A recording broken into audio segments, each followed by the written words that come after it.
بسم اللہ الرحمن الرحیم۔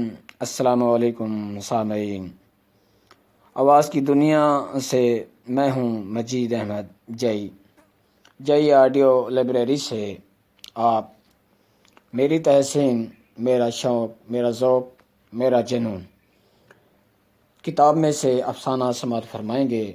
تقدیر نے لوٹا ہے مجھے، مصنفہ گڈی آپا۔ مریم نے میٹرک میں شاندار کامیابی حاصل کر کے ماں کی لاج رکھ لی تھی، ورنہ باپ تو اس کا 5ویں جماعت پاس کرنے کے بعد ہی اسکول سے ہٹانے پر تلا ہوا تھا۔ اس کا خیال تھا کہ تعلیم عورت کو بے حیا اور خود سر بنا دیتی ہے۔ اگر باپ اپنے ارادے میں کامیاب ہو جاتا تو مریم آج 2-3 بچوں کی ماں ہوتی اور شاید غریبی کے اندھیروں میں بانگ کی چارپائی پر پڑی بخار میں تپ رہی ہوتی۔ نہ اسے روٹی ملتی، نہ ہی دوائی، اور شام کو کسی نہ کسی معمولی بات پر شوہر سے لاتیں کھا کر اپنے نصیبوں کو کوس رہی ہوتی۔ ماں درمیان میں آہنی دیوار بن کر کھڑی ہو گئی تھی کہ وہ اپنی اکلوتی بچی کو کسی مقام پر دیکھنا چاہتی تھی، کسی امیر خاندان میں، ایک بڑے شاندار بنگلے میں۔ کیونکہ مریم حسین ہی اس قدر تھی، ماں ہر وقت اس کے اچھے نصیبوں کی دعا کرتی تھی۔ اے خدایا، جو مجھ کو نہیں ملا وہ سب کچھ میری مریم بیٹی کو عطا کر، اس کے نصیب اتنے حسین کر دے جتنا اسے حسین بنایا ہے۔ وہ سردیوں کے دن تھے۔ اس روز مریم کے ماں باپ بہت زیادہ خوش تھے، ان کے پاؤں زمین پر نہ ٹک رہے تھے۔ مریم اپنی کامیابی پر محلے بھر میں لڈو بانٹ رہی تھی۔ سارے ہمسایوں سے محبت اور عزت کرتے تھے، کیونکہ وہ بہت حسین ہی نہیں، نہایت خوش مزاج بھی تھی۔ سب کی عزت کرتی تھی اور سب سے دعائیں لیتی تھی۔ مریم کے ابا، ذرا ادھر ہو، مجھے بھی بیٹھنے کو جگہ دو۔ بصری بی بی نے چارپائی پر بیٹھتے ہوئے اپنے شوہر کے قریب جا کر کہا تھا۔ لے بیٹھ جا۔ کریم بشک نے مسکراتے ہوئے حقہ ایک طرف کرتے ہوئے چارپائی پر بیوی کے لیے جگہ بنائی تھی۔ تجھے تیری رانی بیٹی مریم کی 10ویں جماعت پر کامیابی پر ایک بار پھر ڈھیروں مبارکباد۔ دیکھ لے، ہماری بچی نے کامیاب ہو کر ہمارا شملہ اونچا کر دیا ہے۔ ہمارے سارے محلے میں کوئی لڑکی میٹرک پاس نہیں ہے، اور پھر مریم نے اتنے اچھے نمبر لیے ہیں۔ شوہر سے یہ سب کہتے ہوئے بصری بی بی کے لہجے میں فخر ہی فخر تھا۔ ہاں بھائی بصری، تجھے بھی مبارک ہو، اور سچ بات یہ ہے کہ یہ سب تیری کوششوں اور دعاؤں کا ہی نتیجہ ہے۔ بس اب تو میری یہی دعا ہے کہ ہماری بیٹی کا رشتہ کسی اچھی جگہ ہو جائے۔ نہ بابا نہ، بصری بی بی نے فوراً ہی شوہر کی بات کاٹی تھی۔ ابھی تو مریم کی شادی کے خواب دیکھنا چھوڑ دے، اب تو میں اسے کالج میں داخل کراؤں گی۔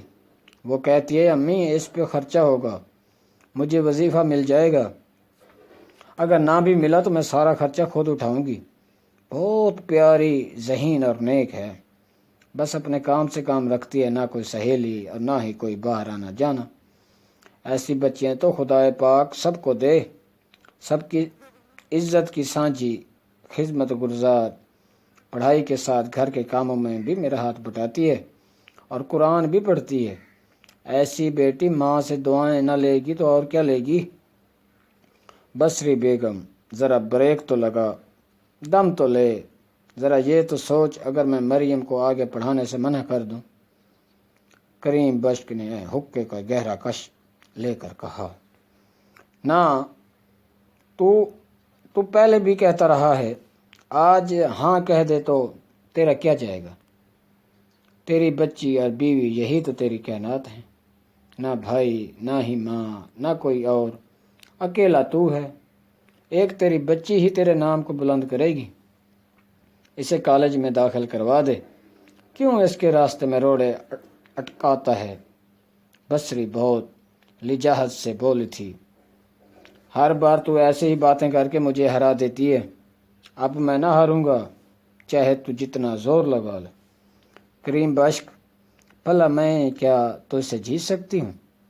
یہ تو تیری مہربانی کی بات ہے جو تو میری بات مان جاتا ہے، ورنہ بھلا میں کوئی زبردستی کر سکتی ہوں؟ بصری نے کریم بشک کی پنڈلیاں دباتے ہوئے کہا تھا۔ چل چل اب زیادہ باتیں مت بنا، تو بھی کیا یاد کرے گی؟ میں کل ہی رانی کے ساتھ اسے کالج میں داخل کروا آؤں گا۔ اب تو خوش ہے نا؟ کریم بشک نے مسکراتے ہوئے بیوی کا کندھا تھپکا۔ اللہ تیرا بھلا کرے کریم بشک، تو نے مجھے خوش کر دیا۔ بصری خوشی سے سرشار لہجے میں ہاتھ اٹھا کر دعائیں دیتے ہوئے بولی تھی۔ کالج کے گیٹ پر مردوں کے ٹھٹ لگے ہوئے تھے۔ کچھ لوگ تو بچیوں کو داخل کروانے آئے ہوئے تھے اور کچھ ویسے ہی دل پشوری کرنے کے لیے کالج سے بھاگ کر نئے چاند چہروں کی تلاش میں آ گئے تھے۔ کالج کے لڑکوں کی اکثریت سارا دن اسی تیاری میں گزرتی کہ وہ خوب سے خوب نظر آئیں۔ کون کہتا جا آج تو تیرا بیڑا ہی پار ہے، آج تو آئیڈل مل ہی جائے گا۔ یہ کیسے ممکن ہو سکتا ہے جو ہم شہزادوں پہ کسی کی نظر نہ پڑے اور کسی کی نظر نہ جمے؟ کچھ من چلے تو ماں سے نظر اتارنے تک کو کہہ جاتے۔ ادھر مریم سفید چادر میں لپٹی سہمی ہوئی ہرنی کی طرح منہ میں کلمہ کا ورد کرتی ہوئی، جو اس کے باپ نے بچپن ہی میں پڑھنے کی عادت ڈال دی تھی، باپ کے ساتھ ساتھ چلی جا رہی تھی۔ چاروں دوست اس انمول ہیرے کو دیکھتے ہی ساکت رہ گئے تھے، بت بن کر آنکھ کو جھپکے بنا دیکھے ہی جا رہے تھے۔ جیسے ہی مریم گیٹ کے اندر داخل ہوئی تو کامران بولا، چلو یار چھٹی، دی اینڈ ہو گیا، اب اس کے بعد کسی اور کو دیکھنا ایسا ہے جیسے تلی ہوئی گرم مچھلی کھانے کے بعد بد ذائقہ چائے کا پینا۔ عمران بولا، سچ کہا یار، چلو چلو، پیریڈ بھی شروع ہونے والا ہے اور نعمان بھی ہمارا انتظار کر رہا ہوگا، اسے بھی یہاں کی رپورٹ دینا ہے کہ ایک چاند چہرہ دریافت ہو گیا ہے۔ سرکار آئیے، دیدار کیجیے اور صبح عید منائیے۔ ہاں ہاں بالکل درست، چلیے، تیسرے دوست نے ہاں میں ہاں ملاتے ہوئے کہا۔ اگلے روز صرف نعمان اور کامران کالج کے لگنے سے پہلے گیٹ پر موٹر سائیکل پر موجود تھے۔ انتظار کی گھڑیاں کاٹے نہیں کٹ رہی تھیں، وقت کو جیسے الفی لگ گئی تھی، جہاں تھا وہیں رکا ہوا تھا۔ کامران کے بچے، اگر رپورٹ غلط نکلی تو اتنا ماروں گا کہ نانی یاد آ جائے گی۔ تمہارے اس قدر اشتیاق دلانے کی وجہ سے یہاں پر آ گیا ہوں، ورنہ لڑکیوں کا پیچھا کرنا مجھے پسند نہیں۔ یہ تو ویسے ہی تم لوگوں کے ساتھ کبھی کبھار کمپنی دینے آ جاتا ہوں۔ چلو یار، مہربانی ہے آپ کی کہ آپ ہماری خاطر ہی صحیح ہماری مان تو لیتے ہیں، نہ مانے تو تم روٹ جاؤ گے، اور روٹ ہو تو منانا بہت مشکل کام ہے، ہمارے بس کا کام نہیں۔ کامران نے ہنستے ہوئے کہا، ارے کامران وہ دیکھو یار، ہرنی آ رہی ہے، لیکن آنکھیں کبھی اوپر نہیں ہوتی اور نہ ہی تم کبھی دیکھ سکو گے۔ عمران نے جلدی سے ایک طرف اشارہ کرتے ہوئے کہا، یار ہے بڑی شے، ذرا غور تو کر۔ کامران نے دل پر ہاتھ رکھ کر کہا، کوئی بکواس نہ سنوں اس کے بارے میں، جو کہنا ہے محتاط ہو کر کہنا۔ نعمان نے انتباہ کرتے ہوئے کہا، بس یار ایک بات، ہمارا شہزادہ بھی تو کسی سے کم نہیں ہے، کالی پینٹ اور بوس کی قمیض نہ کسی کو اتنی جچتی ہے نہ جچے گی۔ کامران نے نعمان کے کندھے پر ہاتھ رکھتے ہوئے کہا، بس بس، زیادہ مسکا نہ لگا، جھوٹ بولنا کوئی تم پر فرض تو نہیں، کیونکہ ہیں اور بھی ستمگر بہت اچھے، کہتے ہیں کہ حوروں کا ہے انداز بیاں اور۔ ارے واہ استاد، کیا تمہارا ہے، عمران نے اچھلتے ہوئے کہا۔ نعمان کو ایسا لگا جیسے کوئی فرشتہ اس کے بدن سے چھو گیا ہو، اس کے رونگٹے کھڑے ہو گئے، یقیناً یہی وقت قبولیت کا تھا۔ اسے ایک دم خیال آیا اور زیر لب بڑبڑایا، الہی مجھے اور کچھ دے نہ دے لیکن یہ حسین حور ضرور دینا، اے خدا تو میری دنیا کو جنت بنا دے۔ میں اسے بہت سنبھال کر رکھوں گا، اس کا احترام کروں گا، بلکہ اسی طرح رکھوں گا جس طرح بیوی کو رکھنے کا حکم اسلام دیتا ہے۔ بس اس کا دل کبھی نہ ملول کروں گا، اس کے جذبوں کی قدر کروں گا۔ یا الہی، مجھے تو بس اب یہی حور چاہیے، اور یہ مجھے عطا ہو ہی اسی جہاں میں۔ نعمان نے ہاتھ اٹھا کر ایک طویل دعا اپنے رب سے مانگی۔ جب اس کی پہلی نظر مریم کے حسین و جمیل چہرے پر پڑی، چل یار کامران، اب آئندہ کے لیے حکم یہ ہے کہ اس کالج کے گیٹ پر دوبارہ کچھ بن کر ہی آؤں گا۔ میں سوچوں گا اب میں نے اسے حاصل کیسے کرنا ہے۔ اور سن، آج کے بعد کوئی فالتو لڑکا بھی گیٹ پر نظر نہ آئے سوائے گارڈ کے۔ تم لوگوں کو اگر مجھ سے ملنا ہے تو میرے گھر کے دروازے کھلے ہوئے ہیں۔ نعمان نے اپنے دوستوں کو سختی سے ہدایت کرتے ہوئے کہا، اور پھر دونوں وہاں سے غائب ہو گئے۔ اس بات کو کئی سال گزر گئے۔ مریم نے ایم اے انگلش کر لیا اور نعمان نے انجینئرنگ۔ کمرے کی حالت بدتر ہو چکی تھی، مزید نفاست اور پھولوں کی سجاوٹ کا اضافہ ہو چکا تھا۔ موتی اور گلاب کے پھول گملوں میں بہاروں کا سماں پیش کر رہے تھے۔ محلے کی کئی لڑکیاں کسی نہ کسی کے نام سے بدنام ہو کر شادیاں کہیں اور کر کے کئی بچوں کی مائیں بن چکی تھی، لیکن مریم شمع کی طرح جل کر کمرے میں دودھیا روشنی میں نہا رہی تھی۔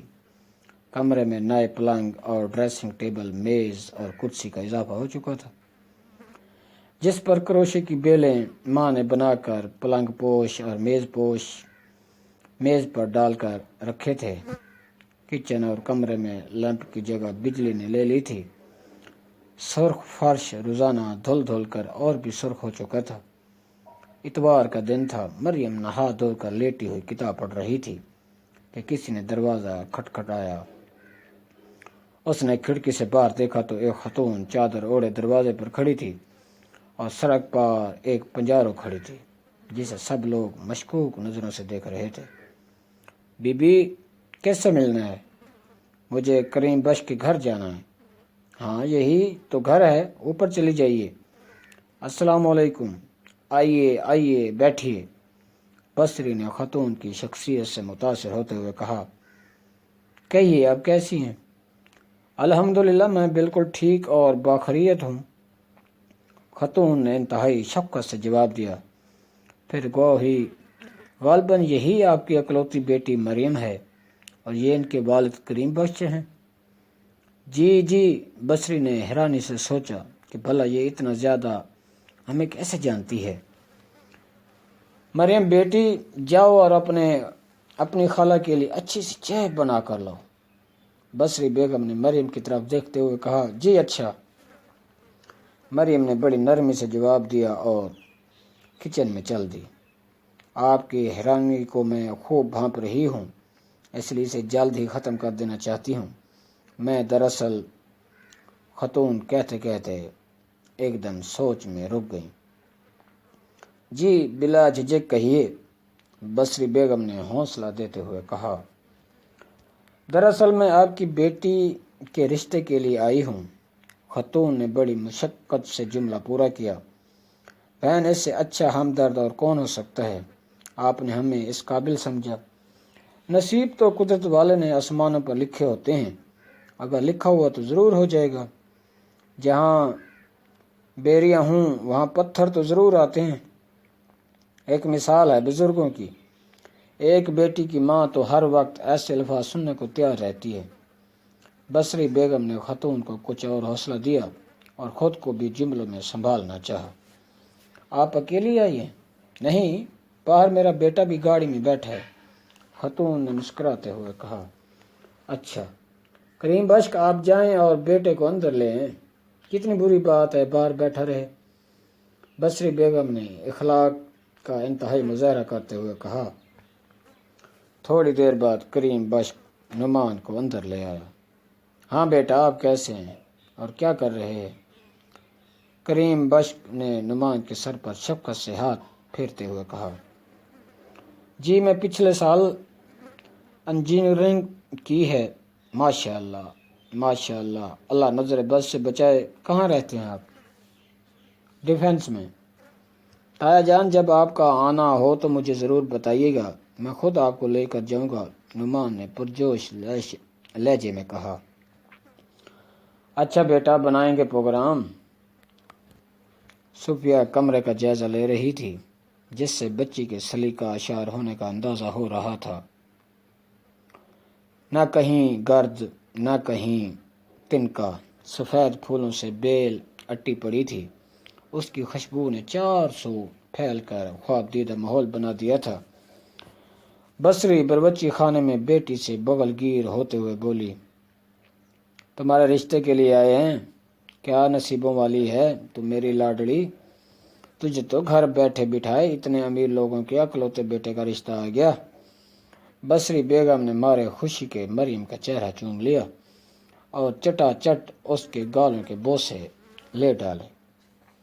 ماں رہنے دو، اتنے امیر لوگوں میں نے نہیں کرنی شادی، ساری عمر ان کے نیچے دبی رہوں گی۔ مریم نے دوپٹے کا پلو مروڑتے اور ناک سکڑتے ہوئے کہا، ہے نا جھلی کی جھلی، چٹ منگنی پٹ بیا کر، اب اور دیر لگانی بھی کیوں ہے؟ تمہاری تعلیم مکمل ہو چکی ہے اور ساتھ ہی جہیز بھی میں نے تیار کر لیا ہے۔ فرنیچر وغیرہ کی تو مجھ میں گنجائش نہیں، تمہیں نوکری مل جاتی تو کچھ نہ کچھ ہو سکتا تھا۔ بصری بیگم نے کھڑے کھڑے سارا فیصلہ سنا دیا۔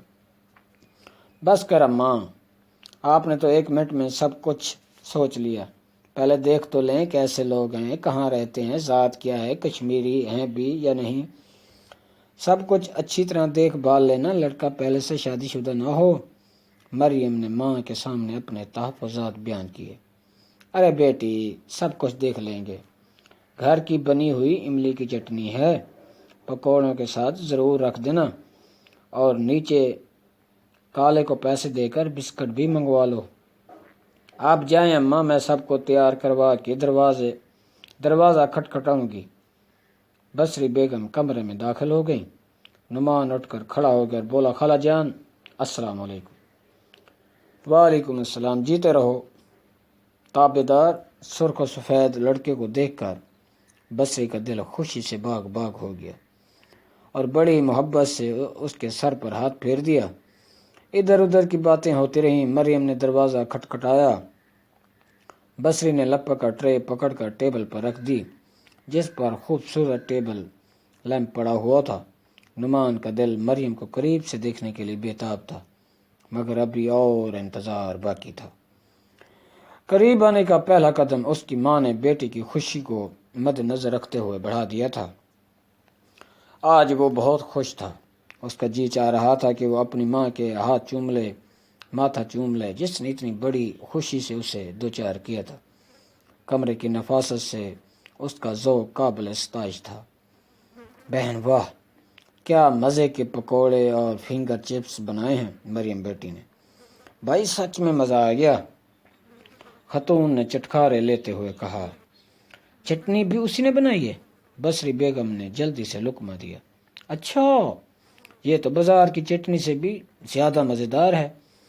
بیٹی آپ کی ماشاءاللہ علم و حسن کے علاوہ خانہ داری میں بھی ماہر ہے۔ بڑے ہی نصیب والے ہوں گے وہ لوگ جن کے گھر پر یہ چاند چمکے گا۔ خاتون نے کشادہ دلی سے کام لیتے ہوئے کہا۔ بھائی، میں تو سیدھی سادی عورت ہوں، سیدھی بات کرتی ہوں، یقیناً بڑے ہی نصیب والی ہوگی وہ بچی جس کے نصیب میں آپ کا بیٹا ہوگا۔ بصری نے مسکراتے ہوئے کہا۔ تو بس ہو گئی بات پکی؟ خاتون نے بڑے پرجوش لہجے میں کہا۔ نہیں نہیں، ابھی کہاں، ابھی تو آپ کا گھر دیکھنا ہمارا فرض بنتا ہے، ذرا مشورہ کر کے سوچ سمجھ کر سارے قدم بڑھائیں گے۔ بصری بیگم نے متانت کا مظاہرہ کرتے ہوئے کہا۔ ضرور ضرور، کیوں نہیں، ابھی میرے ساتھ چلیے۔ خاتون نے پرجوش ہو کر پیشکش کی۔ نہیں نہیں، اتنی بھی جلدی کیا ہے، عنقریب ہم ضرور آئیں گے، آپ تسلی رکھیے۔ بیٹا گاڑی سے مٹھائی لے کر نہیں آئے؟ خاتون نے یاد دلایا۔ اب بھی لایا امی جان، میں جلدی میں بھول گیا تھا، اور یوں انتظار میں ہر دن عید اور ہر رات شب رات بن کر گزرنے لگے۔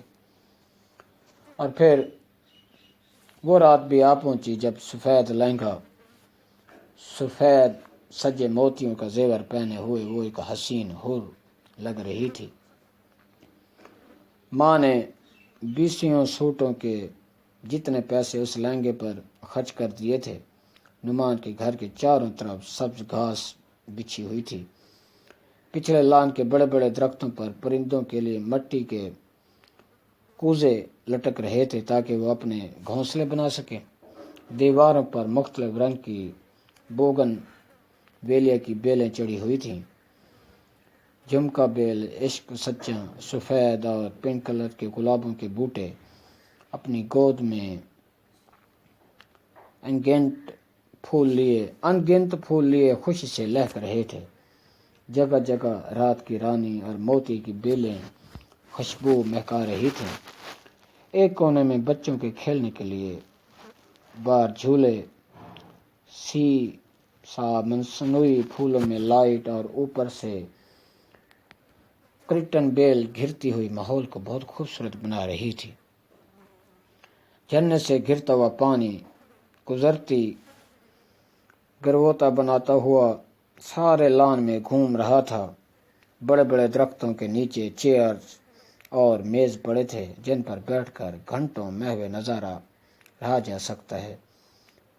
اگلے لان میں بھی سفید فوارہ، فروٹ کے درخت، دیواروں کے ساتھ بیلیں، کیاریوں میں پھول، بڑے بڑے پلڑوں کو رنگین لائٹ سے سجا دیا گیا تھا۔ نیچے drawing room, T V lounge, kitchen اور 2 بیڈ روم تھے۔ کچن کے ساتھ ایک بہت بڑا مچھلیوں کا ایکویریم دیوار کے ساتھ لگا ہوا تھا جس میں ملٹی کلر کی مچھلیاں مرکری لائٹ میں تیر رہی تھیں۔ گھر کا اوپری حصہ بھی مکمل سیٹ تھا جس کے کمروں میں بڑے بڑے شیشے لگے ہوئے تھے جس میں باہر کا تمام منظر نظر آتا تھا۔ سارے گھر کو رنگا رنگ روشنیوں نے بکیا نور بنا کر رکھا تھا۔ مریم نے جیسے گھر میں پہلا قدم رکھا، اس قدر خوبصورت شیش محل کو دیکھ کر دنگ رہ گئی۔ ایسا گھر تو اس نے خواب میں بھی نہیں دیکھا تھا۔ وہ حیرت سے آنکھیں کھول کر بند کر رہی تھی۔ ایسا لگ رہا تھا جیسے کوئی حور راستہ بھول گئی ہو اور اس حسین گھر کو دیکھنے کے لیے اتر آئی ہو۔ مریم گھر کی سجاوٹ اور اس کی خوبصورتی میں گم، پلکیں جھپکائے بغیر اسے تکے جا رہی تھی اور اس کے حسن میں کھوئے ہوئی تھی۔ ایسی حسین دلہن انہوں نے کبھی نہ دیکھی تھی۔ سبھی لوگ نعمان کے مقدر پر عش کر رہے تھے کہ کیا حسین جوڑی خدا نے ملائی ہے۔ نعمان نے کریم کلر کی شیروانی کے ساتھ تنگ پنجامہ پہنا ہوا تھا۔ سر پر کریم کلر کا کلا تھا۔ پاؤں میں سلیم شاہی خدسہ مغلیہ دور کے شہنشاہوں کا زمانہ یاد دلا رہا تھا۔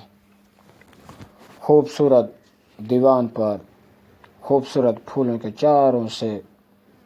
چادروں سے جھانکتے ہوئے بہت حسین لگ رہے تھے کہ یہ لمحے یہیں پر رک جائیں۔ جھرنوں کی آوازیں آتی رہیں، گھر یوں ہی روشنی سے دمکتا رہے۔ یہ زندگی کے لمحے کسی قدر طویل انتظار کے بعد آئے تھے۔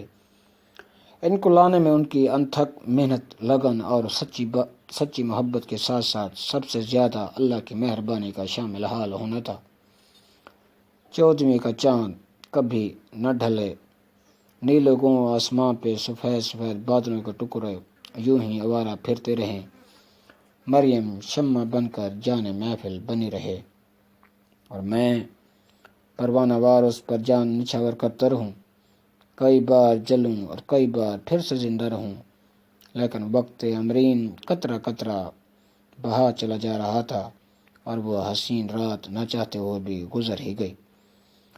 یوں اس نے گھونگھٹ اٹھانے کے بعد ہمیشہ رہنے والے عشق کا آغاز کیا جس سے دنیا کے ہر غم، ہر آزمائش میں پورا اترنے کی پوری صلاحیت تھی۔ نعمان نے اپنے جذبات کو پاکیزہ رکھا تھا اپنی پاکیزہ محبوبہ کے لیے، اور پھر دیکھتے ہی دیکھتے اس کی زندگی کہ 5 انمول سال گزر گئے، لیکن ابھی تک مریم کی گود خالی تھی۔